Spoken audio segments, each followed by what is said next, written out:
Good morning mga sir. Kamusta kayo sa maulan na araw ngayon? November 4, Tuesday, coding ako. Sundot lang tayo. Sundot biyahe lang tayo. At maulan, wala rin naman tayong gagawin sa bahay. First booking natin is dito sa may Viano. Papuntang Diliman sa may ABCBN. Release ko to. Mga dati kong binibiyahihan. Dati ako ditong shuttle service sa Revisco eh.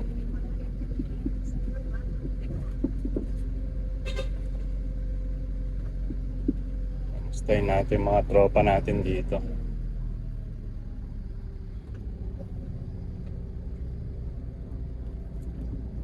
Sobra yung ulan. Dapat kinancel na yung pasok ng mga bata pero hindi pa rin.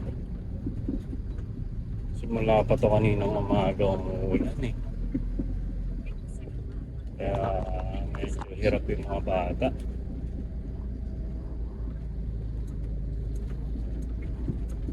Tayo, papasok tayo ng Revisco. Planta to eh.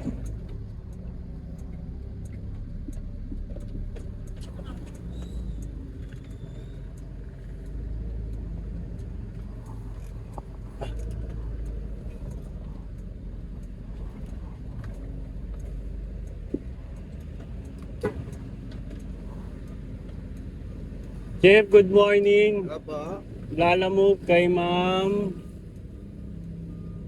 Sino ba to? Wala nga.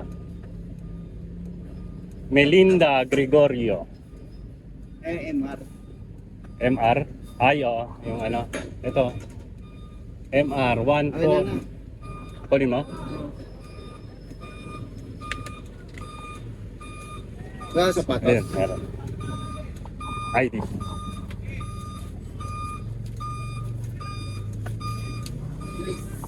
Ito lang, sir. Palabas.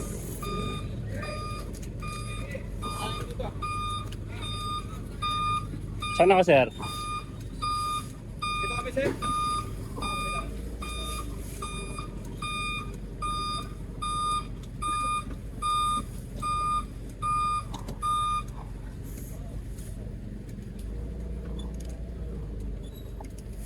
Akit ka muna. Sa taas, sir. Hindi, akit ka lang muna. Okay. Yes. Doon na lang sa no parking mo. Dito ka. Sige, sige.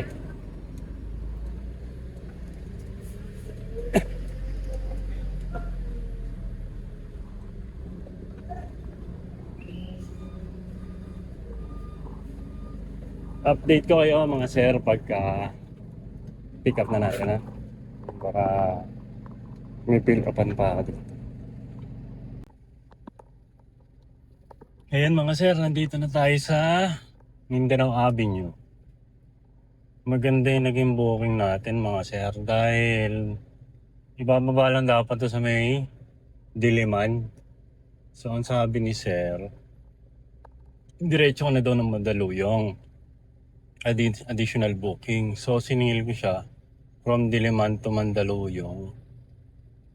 Sa booking is 548. Ginawa akong 648 kasi ako daw magbababa ng boxes sa bahay yata nila. So goods pa rin. Parang naging hindi naman double booking. Kasi dun sa 648 wala na sila alam dun. So ang gagawin ko, idadrop ko lang to doon, yung pin location. Tapos baka magantay ako ng pangalawang sabay booking natin, Mandaluyong, para hindi naman lugi. Ganun na lang ang gagawin natin.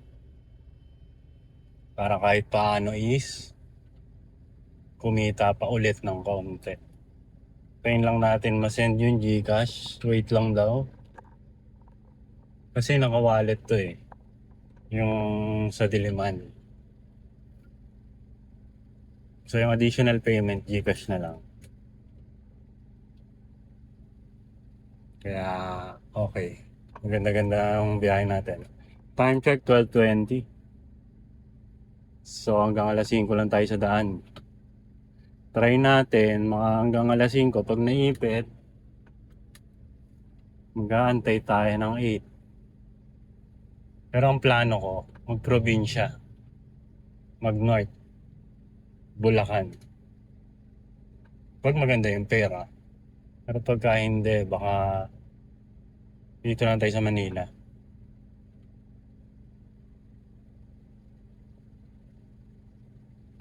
Sana lang maganda ang maging rotasyon natin tsaka yung booking. Maulan naman, siguro naman magbibigay ng magandang pera.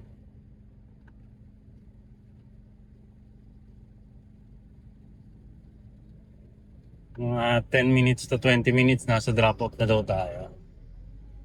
Grabe ulan, ayaw tumigil. Kaya dahan-dahan lang tayo. Tayo magmamadali. Madulas ang daan.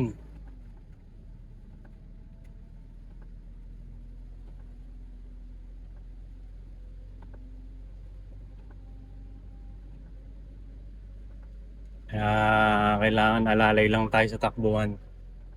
Kasi marami din nakamotor. Baka may slide din sila eh. Baka madamay tayo.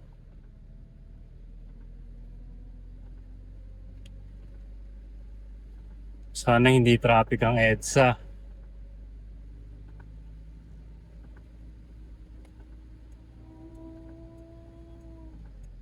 Tsaka yung sa Mandaluyong, sana hindi traffic yung ano niya, lugar niya.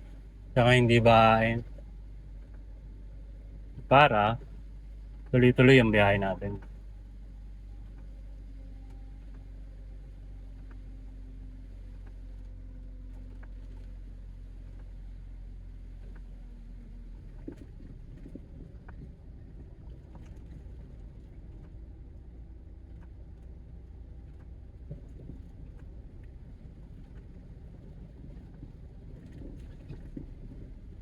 Hirap yung ganitong panahon. Kawawa ang mga nakamotor.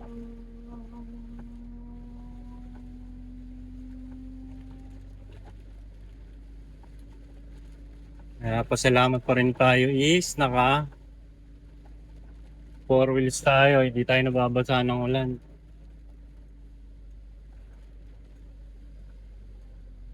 Pero kailangan pa rin natin mag-iingat.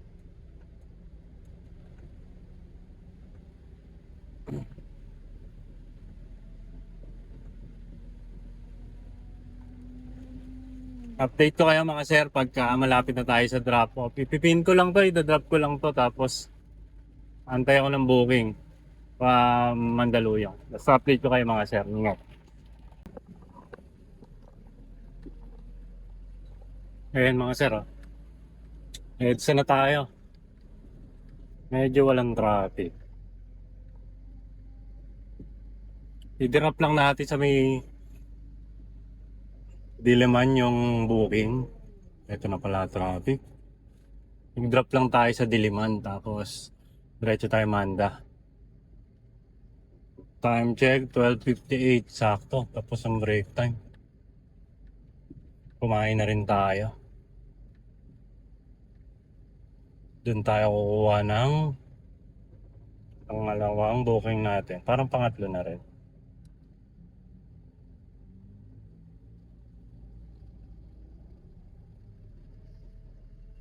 Wala na kasi akong wallet kaya kinuha ko na yung kanina.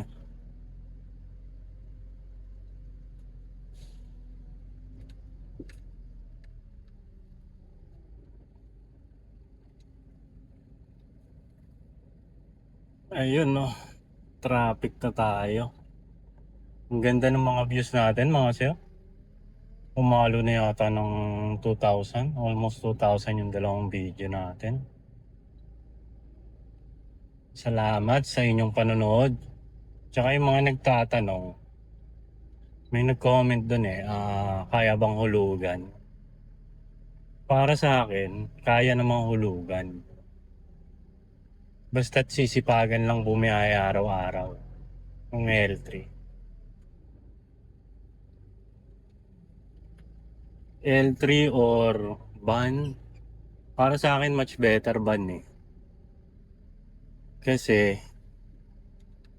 ano, double purpose eh. Panggamit nyo sa bahay, pang pamilya, pwede nyo gamitin, pang negosyo, pwede din, lalamove mo, panlipat bahay mo.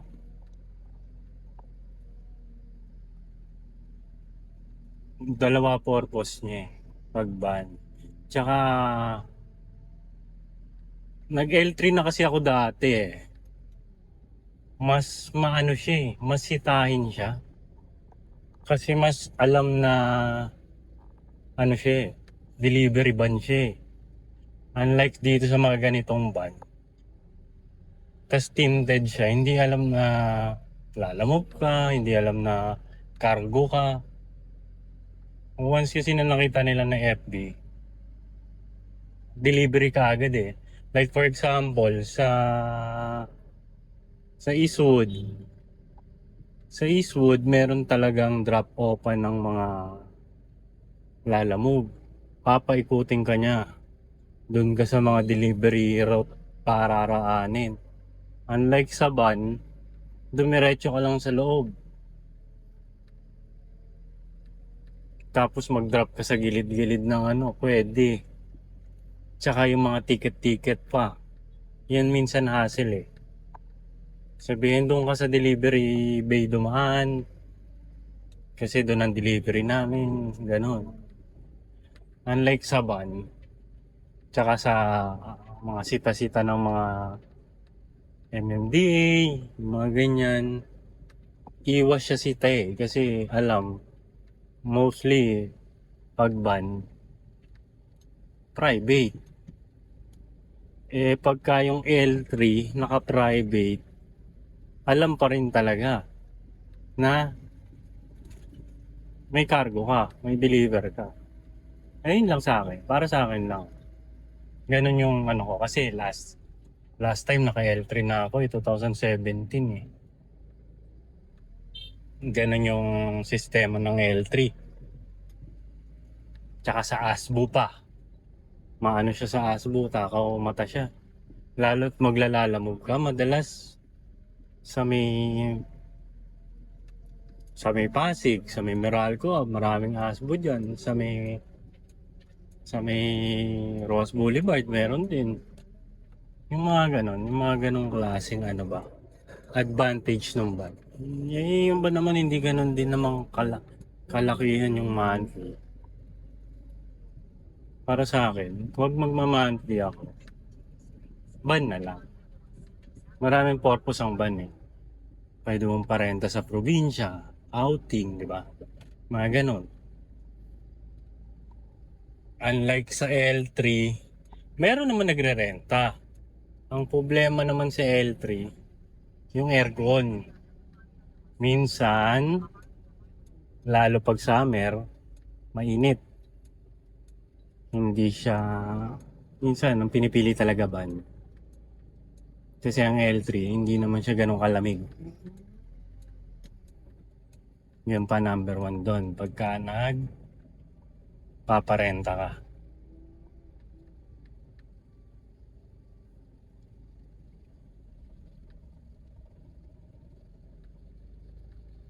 Yun ang advantage niya. Pero kung talagang prepared mo L3, di good. Go to L3. Maganda rin naman L3 eh.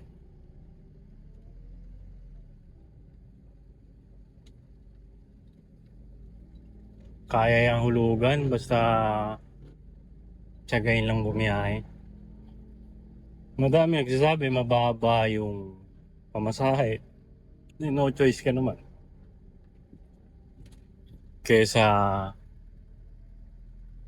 hindi mo subukan mo nang kumuha. Pero hindi ko naman sinasabing kumuha kayo agad. Try nyo rin muna pag-isipan. Manood kayo, madami pa namang gumagawa ng video dyan na naghuhulugan.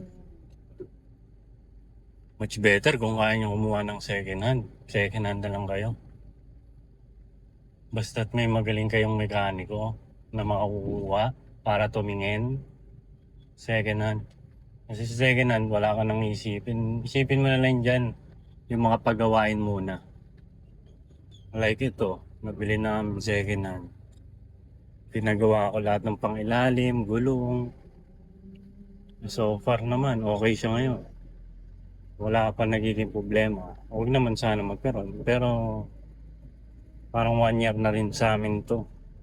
At wala naman nagiging problema. Maayos pa lahat.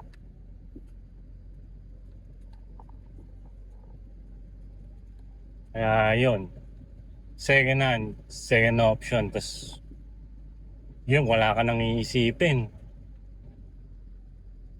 Lalo ngayon, dami mga nagbebenta ng L3 na mga recon, mga binubuo. 2,000 and up, pwede na yun. Kahit nga walang aircon yung likod eh. Hindi naman maselan si Lalamove eh. Kahit walang aircon yung likod. Kahit yung harap lang, yung cab lang ang meron, okay na yun. Ang importante, pag ikaw nainitan ka, may aircon ka. Kung kaya mo walang aircon, di go. Mas makakamura ka dun. Na yung mga financing na L3. Ang dami. Ay, hindi naman pala financing. Mga buy and sell. Dahil nagba-buy and sell na L3.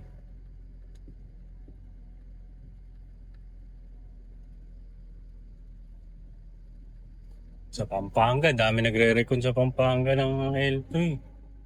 Ewan ko lang kung magkano ah. Eh yun, wala ka nang isipin na monthly sigurado. Ang gagawin mo na lang, biyahe ka lang ng biyahe. Ganun lang yun. Kaya yan, huwag niyo isipin hindi kaya. Eh kung maka 2,000 ka lang ng malinis isang araw, ako katulad ako, 2,000 or minsan 1,500 plus.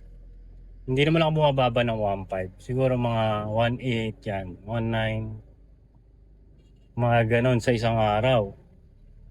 Times mo sa 6 or sa 5 na lang. Kulang-kulang ka 10,000 sa isang linggo. Diba?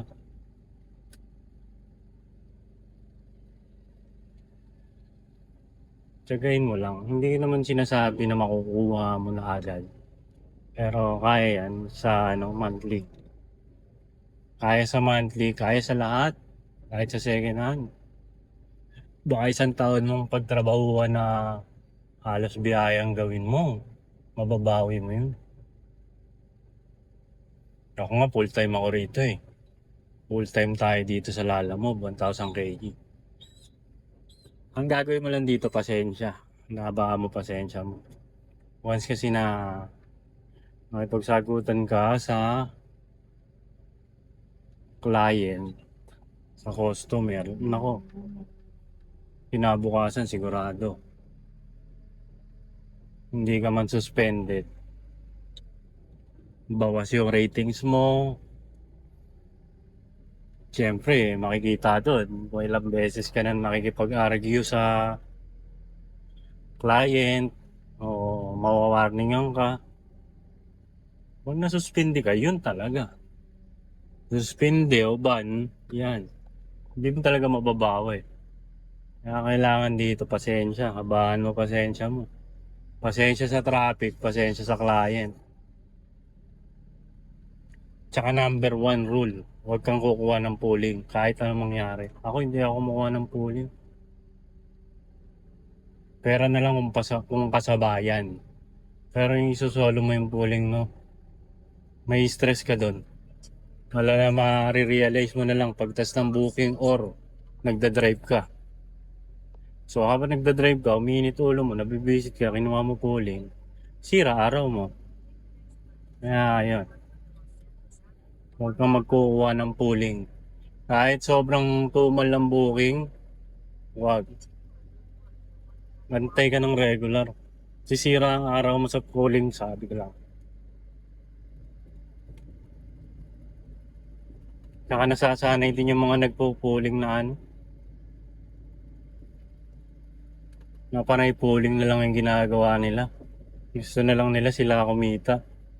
Yung delivery hindi nila naiisip eh. At lalo ngayon, November, magdi-December. Kung tatry mo ngayon, kumuha ng sasakyan at ipapasok kay lala mo. Sobrang ganda niyan. Sisipagan mo tong buong November, December. Makaka-buffer ka siguro ng 1 to 2 months. Yan lang ang ating advice. Siguro, for my personal preference lang. Sa akin lang eh. Para sa akin. Kasi matagal na rin naman ako nagdalala mo. Dati Transportify ako, 2017. Tapos tumigil ako. Tapos ngayon, last year, bumalik ulit tayo. Ganito pa rin. Tsatsagain mo lang talaga. Kesa naman wala kang ginagawa, di ba? Try mo pa rin ganito. Maganda rin naman siya.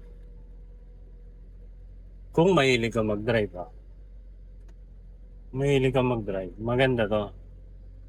Makakaikot-ikot ka, pasyal-pasyal. Huwag lang traffic. Traffic, delikado. Bibisit ka talaga sa traffic.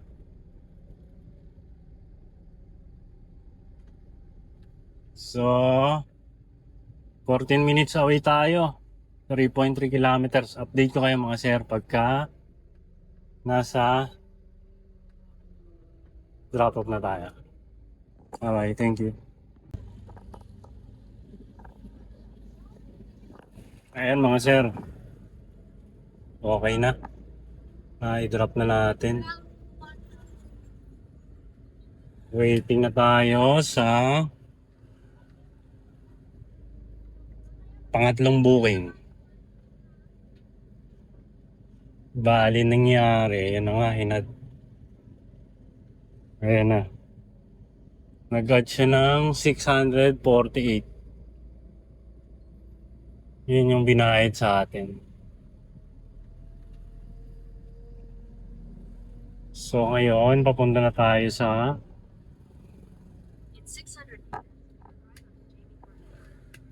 ano tayo matatambayan? Makukuha na ng ano? Booking. Nakakuha akong booking. Pero Makati eh. Kaya kinancel ko. Kasi coding ako, di ba? Wala namang window hour sa Makati. So, na-cancel natin. Post tayo 10 minutes. Pero ayos lang. Dito naman na tayo. Tambay tayo sa may bandang Wakwak, Manda.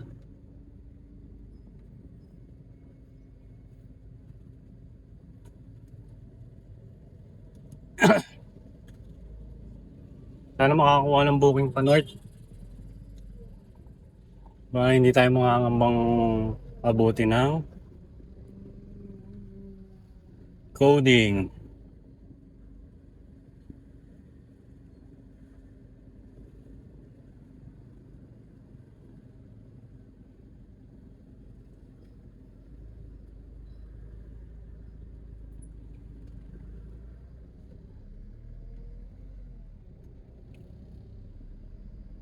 Tayo kumuha San Juan. San Juan tayo kumuha ng booking or pagka wala sa Manila. Pero dito meron na yan, sigurado yan.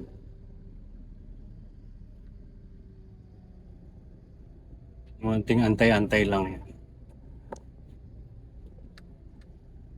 Kakaroon din yan ng booking. Tiyaga lang ang puhunan. Okay na, pwede na ulit. Bigyan mo na ako. Malapit-lapit na pick up. Manila to Pasig. Manila to Pasig is Scammer. Abono, Lindec yan.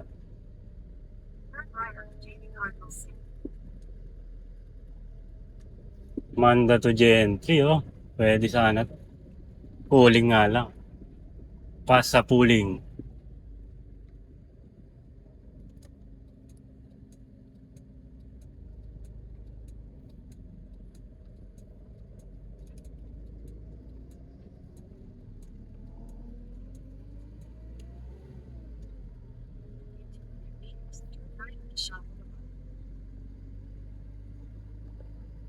Pass sa pooling.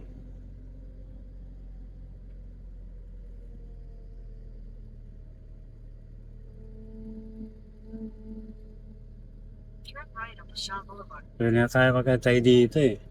Hanap lang tayong pwesto. So hindi traffic. Traffic paano? Tayo pa EDSA.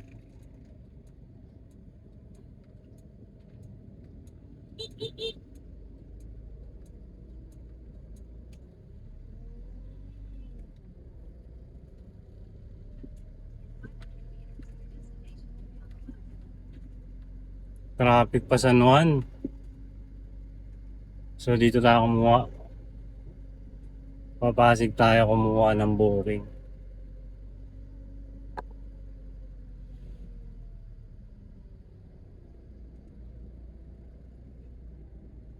Papasig.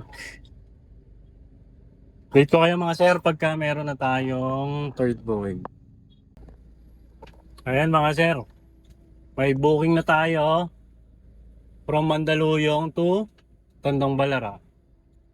Commonwealth lang to, alang Commonwealth subdivision. Dito na tayo sa EDSA, grabe traffic. Time check 2:53. May add ko lang naman yung sa sinabi ko kanina, yung para sa mga OFW natin na nagbabalak na kumuha. May choices naman kayo niyan eh. Either ipa-boundary nyo or kayo mismo. Kung wala naman na kayong ginagawa, kayo na lang. Pero kung medyo busy pa ho kayo, pwede ho yun sa kapamilya nyo or sa pinagkakatiwalaan nyo ng tao. Hindi ho boundary, pwede rin ho hati sa kita, ganun. Pero depende ho sa usapan nyo yan. Kung ano yung mapag-uusapan yung dalawa. Hindi mo alang mamamaximize, no? Yung kita. Pero, hindi ka naman pagod, yun o. Pwede yun, pa-boundary or hati sa kita. Yung iba nga meron pa eh, boundary hulog. Yung boundary hulog, pag natapos niya yung sasakyan within 5 years, sa kanya na po yung sasakyan. Sa driver na ho. Pero hanggat hindi pa ho natatapos yung paghuhulog ng sasakyan is sa inyo pa rin ho yun. Magkakaroon po yata kayo ng agreement na kakapirmahan ho kayo.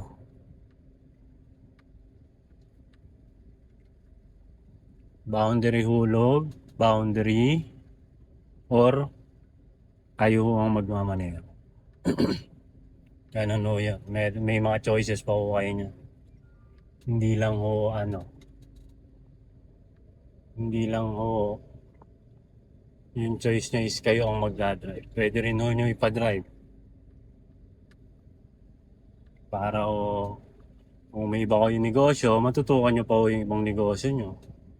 Ganun po yun.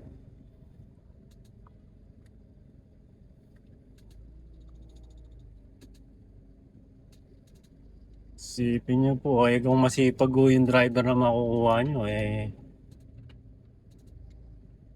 swerte nyo yun.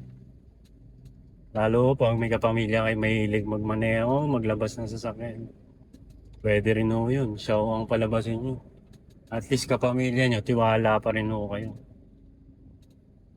Swertihan lang din po kasi yan, yung makakuha ka ng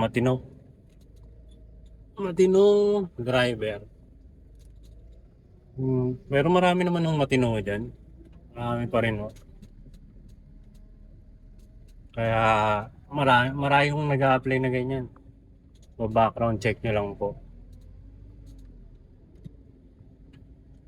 At least hindi ko kayo pagod. Yun ang number one, bro. Hindi kayo pagod at kumikita kayo.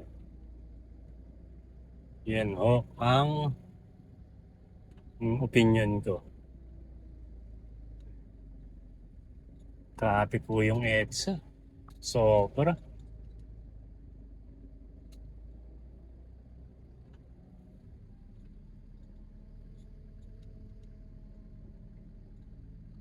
Meron po kasi akong nakasama niyan sa pag-pick up sa Migawaya. Boundary siya, 1,000. 1,000 a day boundary. Nga sabi niya, kailangan niya maka 3,500 to 4,000 isang araw para may mauwi siya. Siyempre, diesel 1,000. Tapos, 1,000 sa boundary. So, may malinis siyang 2,000 pa rin. Pero minsan daw, hindi niya talaga nare-reach yung 4,000. Pero, sobrang ano na po yun, 15 hours na po ang biyahe nun. Minsan, hindi na umuwi. Pero maganda sa kanya, coding tsaka Sunday, wala. So, parang 5 days lang siya nagba-boundary. Tapos, sa kanya garahe. Pag may garahe naman pong maganda, edi pag garahe nyo, background check nyo naman po yung makukuha yung driver. Eh si kuya, parang mga nasa 3 years na daw siya nung nakausap ko siya. Tagal na rin. Sabi niya, sana nga kung binoundary hulog naman, pag binoundary hulog daw yun, medyo malapit naman sa kanya na mapupunta yung sasakyan.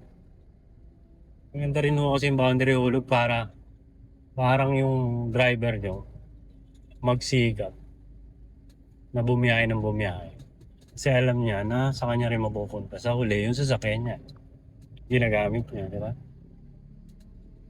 Ang ganda ho yung ganun. Ang gandang laban sa driver. Hindi ka na ho pagod nun.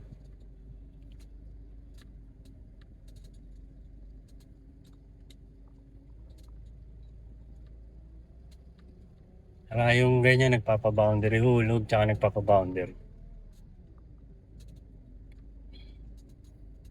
Ngayon mga sir, update ko kayo. Nice na ano ko lang, nakakwento ko lang. Para medyo may information din yung mga nanonood sa atin na OFW, yung mga balak na maglalamove. Ayun. Para kahit pa paano, meron silang idea. Sige po, balikan ko kayo mamaya. Pagka nagda-drop na tayo. Yun mga sir. Naibaba na natin yung istante. Hanap na ulit tayo ng booking natin.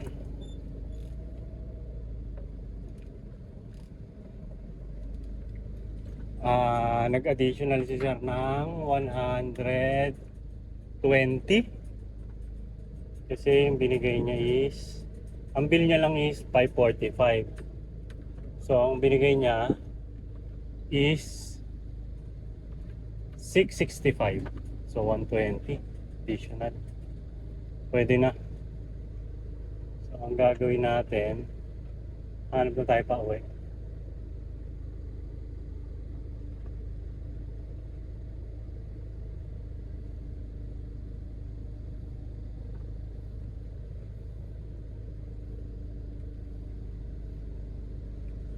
Medyo maganda-ganda na ang biyahe natin.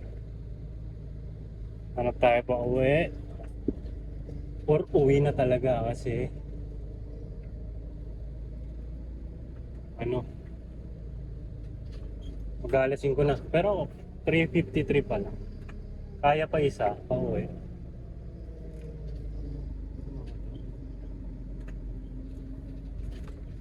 Kung makakakuha Pero kung hindi, okay na ako. Pwede nang umuwi ng, magkano na ba ako? 925 plus yung ano, yung Diliman to Mandaluyong, 600 plus din yun eh. Plus tip na 120. So nakaka 1.7 na rin tayo. Check natin mamaya mga sir pag uwi. Nakakamagkano na tayo. Kung makakuha man ako, date ko kayo. Kung hindi, baka uwi ko na to. Medyo maano na rin yung ulan, yung panahon. Dilim na, pero kaya pa naman. Maraming booking. Ang problema, puro pooling. Kaya, hindi ko masyadong kinukuha. Ganda pa rin kahit pa paano, regular. Pero 4 o'clock na eh. Baka maipit na ako sa coding ko. Pwede na umuwi. Dito kayo mga sir, ingat. Salamat. Ngayon mga sir, update lang. Time check 4:01, kakaano lang natin, kakadrop lang. May nakuha akong booking dito sa ano, Pasong Tamo. Malapit sa Regalado. Papuntang Giginto, 1,000 mahigit. Kinuha ko na. Ayun yung fare nyo. Oh. Ayun, 1,999. Kasi may wallet siya. Ayun, upholstery lang daw. So, may chance pa tong masabayan. NLEX naman na daw to, sabi ng client natin na pwede nang i-NLEX para mas mabilis. Update ko kayo mga sir. Sana umabot tayo makapasok ng NLEX bago mag alas 5. Hindi tayo kakabakaba sa ano natin, sa coding. Update ko kayo mga sir pagka na-pick up na natin. Ayun mga sir, time check 5:46. Abot tayo. Papasok na tayo ng NLEX. Umabot tayo sa coding.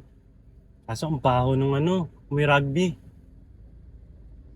Ang baho nung dala natin. May rugby.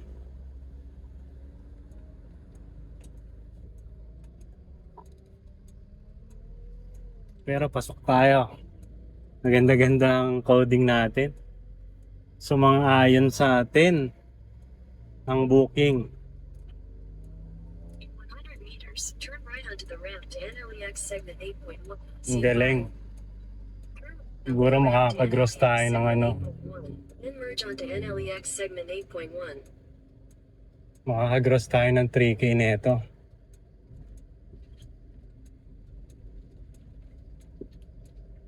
Thank you, Lord.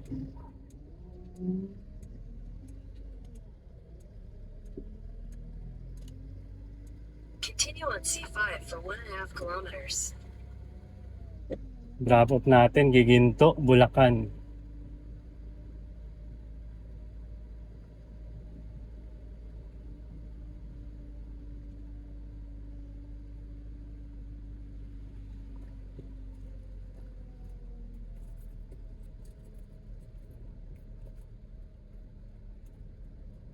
May load ba ako ng RFID?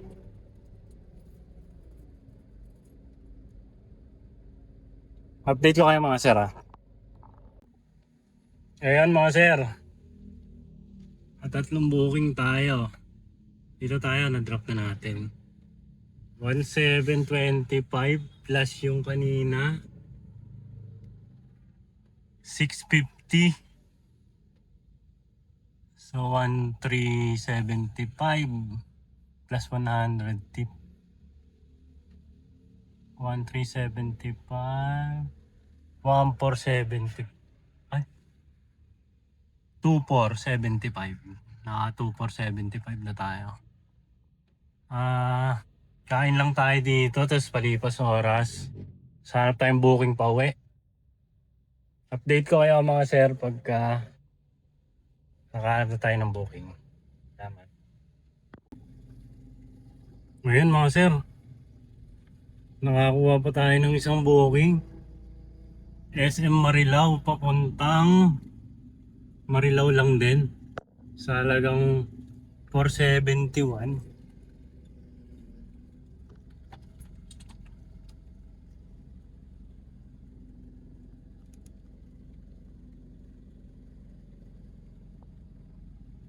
Sa halagang 471, no?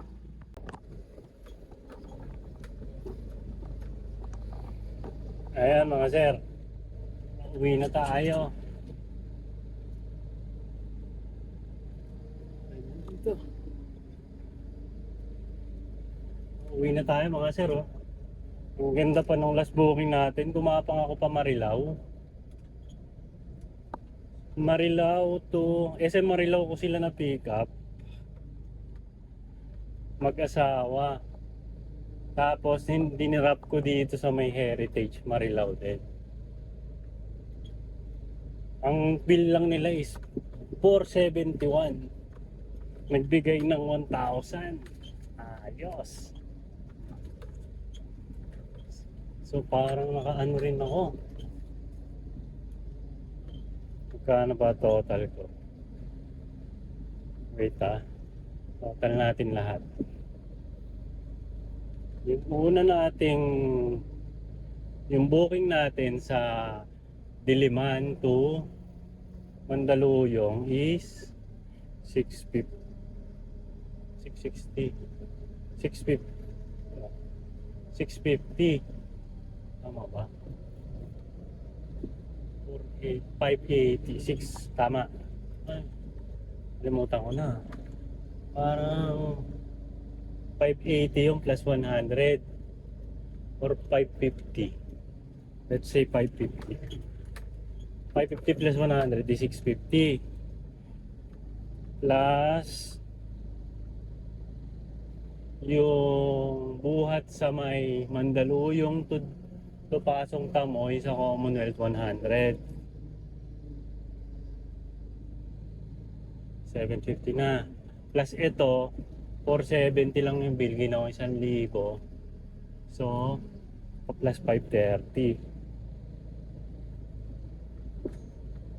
So 128 1280 yung halos lahat ng tip natin.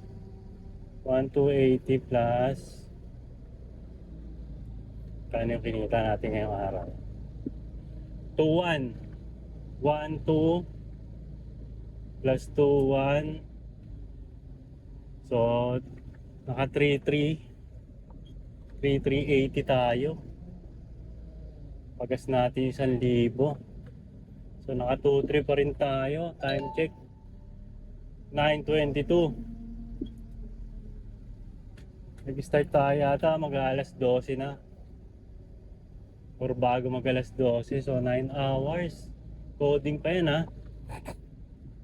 Sinwerte lang tayo. Swerte tayo sa gapang. Parang naka-double book din tayo nun. Na-double book din natin yung ano, yung last booking natin. 471 lang, ginawang 1,000, di ba? Manalo. Tiyaga lang mga sir. Kikita rin tayo. 2-3 na malinis, hindi na masama. Maulan pa yan. Tsaka maganda rin, hindi ako napunta ng Maynila. Meron ako ang dami kong leave disorder dun sa Giginto. Siguro mga nasa 5. May pa Makati, pa Mandaluyong, pa Maynila. Buti na lang di ko nakuha yung mga yun, kundi papalayo ako. Pero gaganda pa kakita ako, sigurado na. Pero okay na ako rito. So 380, goods na. Hindi na masama. Salamat mga sir sa panonood. Sana next time manood ulit kayo. Tsaka pa-subscribe naman ako mga sir. 100 subscriber na tayo, 100 plus na. And yung mga views natin is maabot na ng 1,800, may yung iba 2,000 na. Thank you sa inyong lahat. Maraming salamat. See you. Salamat ulit.